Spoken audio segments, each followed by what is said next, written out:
Hello ladies and gentlemen, Willie here. At the end of my Was It Any Good Though series, I came to a conclusion that I suspected would be the case, but wouldn't have truly known until I'd looked at each class in the level of detail that I did. And that is that every class can be considered good, and while some are more favoured, there is really no class that is just straight up bad or useless. Each class has their own unique identity and iconic spells. Not everyone needs to have a CC, not everyone needs to have an interrupt or even a DPS cooldown, and while some classes can do things others cannot, it's often also the case vice versa. So in this new series, I want to look at the ways you can make the most out of your chosen class and find out how to play to your class's strengths.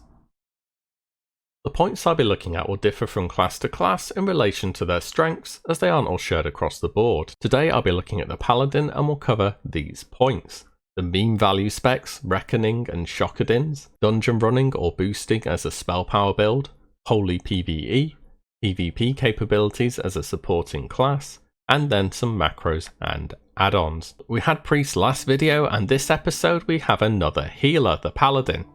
Okay, fine, I'm joking, but Paladin has somehow ended up being my second class to hit level 60. Yes, I have 2 level 60s now, let's all laugh at the nerd, and you know what? I'm gonna have every class at level 60 eventually. Anyway, reflecting on my first video in the Was It Any Good Though series and what I said there, as well as having spent many hours on the class myself, I think I'm in a pretty good spot to formulate an idea of what makes the Paladin class great. And I really have come to appreciate it for just how diverse it can be, so let's do this. Paladins are one of those classes where they can do some really silly stuff, where they're in a weird position of being kind of memey but also kind of good because of it. If you fully commit into a spec or gear build that aims to maximise a certain strength, it really starts to hit some niche roles that really only the Paladin has the tools to fill. I bet you've heard of the Shockadin before.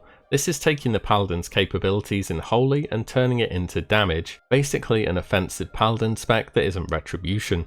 And this specialisation didn't truly come into existence until the Burning Crusade, where the cooldown of Holy Shock was cut in half, as well as Consecration becoming baseline, as well as some exceptional supporting talents like Holy Guidance, boosting up your spell damage nicely. Also, the 10 extra levels afforded Paladins the luxury of getting Holy Shock and Sanctity Aura, but for the time being we're still in Classic, where it's possible to play a Shockadin eventually, but not really just yet. Gear is a big factor, and since this is a PvP spec, you better be wearing plate, since you need that defensive bonus from your armour to wear down your targets between shock cooldowns. Tier 1 for Paladin is dedicated to plus healing bonuses, so it really isn't doing anything for you. Tier 2 is where stuff starts to get interesting, since the items in this category have both plus spell damage and healing on them. The Tier 2 helm and legs are currently available from Ragnaros and Onyxia. The 5 set bonus is nice too, giving a solid spell power increase. Tier 3 from Naxxramas is just pure healing once again.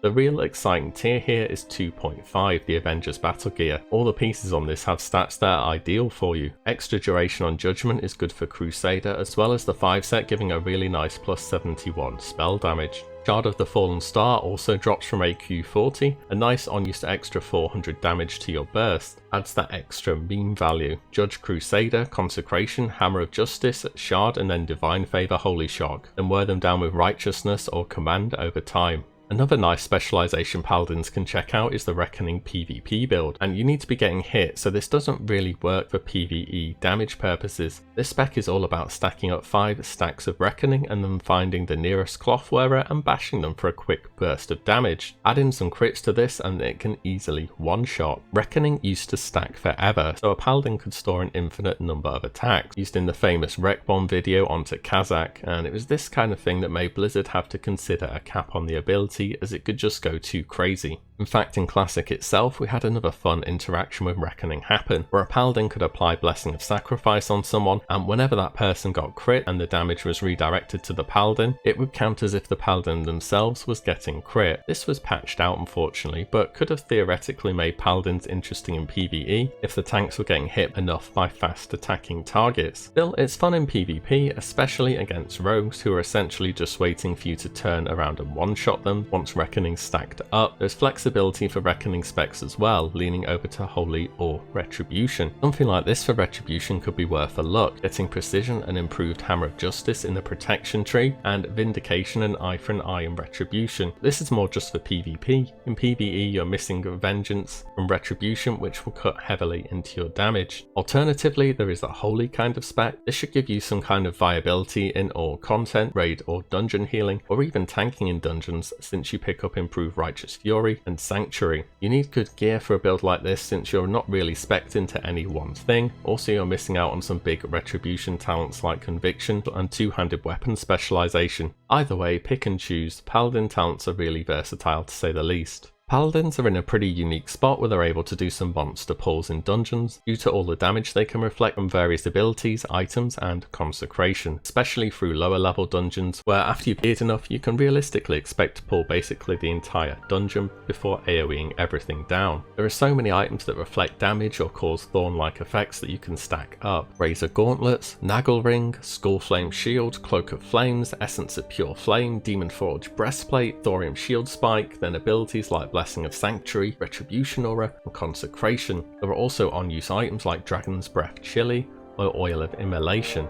Add all of these up and you can just imagine how much damage you can put out in big pulls. And if you ever do get close to dying, you have Divine Shield and Lay on Hands into a mana potion. You can grind your own gold or BOEs in dungeons like Shadowfang Keep, Wailing Caverns or Black Fathoms Deep easily enough. You can even go some holy hybrids so that you aren't having to respec for raids and are still quite a functional healer, only really missing out on the emergency button in Holy Shock. Don't forget how meta it is at the moment to boost dungeon these days, more so than it ever has been. Keep on Gehennas are charging around 2 gold per run for the likes of Stockades for pure XP gains. On top of the raw gold from trash and other drops in here, as well as the close vendors in Stormwind, this is pretty easy money for the person providing the boost, and it's not too high on the gear requirement side to be able to complete 12-minute runs for any of the lower level dungeons too. Paladin's main specialization when it comes to PvE is Holy, and most Paladins you will see out and about will probably have a robe on. Simply put, Paladin healers are very powerful. This is something what a standard Holy build would look like, and it's a good reference point for if you're making to look the switch towards healing at endgame. This picks up big talents from the Holy tree like Healing Light, Holy Power and Holy Shock, and most importantly, Illumination. Illumination is what makes Holy Paladin what it is. Extremely mana efficient, excellent in pumping one target, and throughout Classic as you get more and more intellect and spell crit, this talent just keeps getting better and better. Top this off, Flash of Light offers very good healing per mana, though by endgame you can pretty much just bosh a few ranks of Flash of Light on your keyboard and go to town on the tanks. Additionally, let's talk about blessings quickly. These are a huge benefit Paladins offer. In a raid you more or less want as many Paladins as blessings they can bring. Light, Might, Wisdom, Sanctuary, Kings, and most importantly, Salvation. All of these add up across all classes in your raid and really shouldn't be missed. Horde may get Wind Fury Totem, but at the end of the day, if you're taking over the tank on threat, your damage doesn't really matter at that point. Threat is a big thing, and having Paladins in your raid is a real must. On top of the DPS gains they bring, stat buffs, threat reduction, and your Blessing of Light on the tanks makes your heals even more efficient. It can make up for a lack of gear as well. As a Holy Paladin, a raid spot shouldn't be too difficult to get, and on top of all this, the tier gear is solid for solo play and farming as protection / Holy Hybrid, so what's not to like here? Whether you're Retribution, Holy, or anything in between, for PvP, Paladins offer some amazing utility, and I don't think it's too far out there to say Paladins are the best supporting class in the game. Your only limiting factor is your mana pool, and many of Paladin's best abilities are baseline as well. In some other videos so far in the series, I've covered classes in 1v1 scenarios, but I want to do something a bit different here, as I feel it's more fitting for the Paladin. Not to say they're incapable in 1v1s, if anything 1v1s are where Paladins can shine, but it's also largely dependent on what cooldowns they have available. A Paladin with Bubble and Lay on Hands is 100 times scarier than one without. So let's look at what Paladin brings to a group PvP scenario.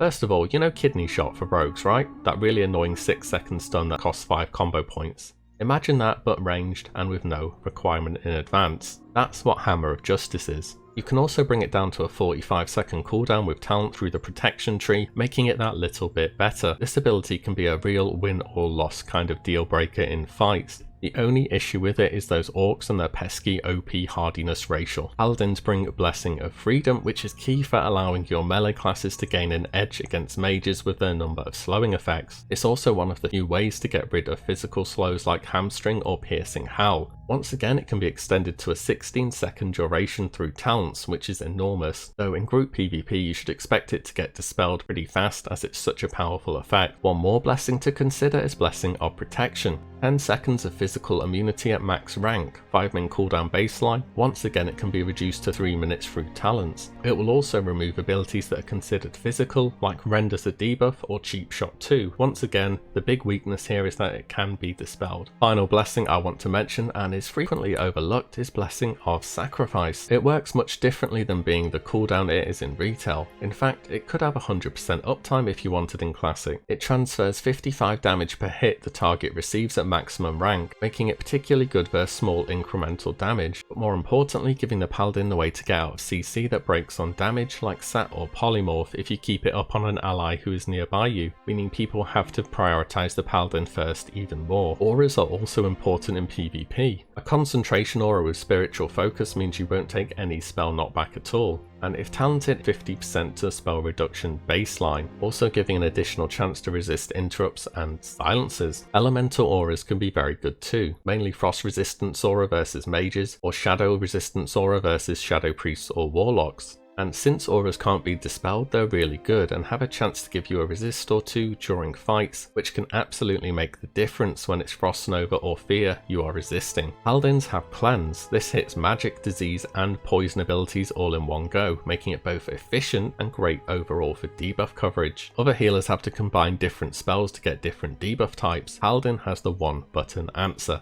And I think you get the idea. Paladins have a lot going for them in PvP utility wise. In general, they're just hard to take down. A solid Paladin can bring an enormous amount to their group in PvP. Macros now. Down ranking, as for any healer, is very important. It can be that you macro something to a regular key and then have a shift function for easy alternative access for spells like Holy Light, Flash of Light or Consecration. Mouse overs are recommended for some abilities that can require fast reactions like Blessing of Sacrifice, Freedom or Protection, or even Hammer of Justice, and just replace the spell as appropriate. You can macro together your most frequently used Judgement and Seal combo to save some space on your bar. First use will cast your Seal, the second the Judgement. The following can be used to instantly Blessing of Protection the target of your target in case anyone over aggroes, which can happen pretty easily for Paladins when tanking single target, due to not having the best single target threat and no taunt. As with pretty much every other melee class, get a swing timer. Certain actions will reset your swing timer and can lower your damage or healing output. Actions like healing or casting Hammer of Wrath reset it, and make sure it's properly timed so you aren't losing out. I'd recommend getting weapon swing timer for this. I bet you know what's going to come next. Pally Power. This is an absolutely 100% must have. It essentially adds a bar where you can configure and set up blessing assignments for yourself, as well as enabling an option where others can set assignments, allowing a Paladin to set up a blessing rotation for everyone in raid. This turns blessings from a chore into less of a chore. You can right click on the red dot and left click through the classes to choose each blessing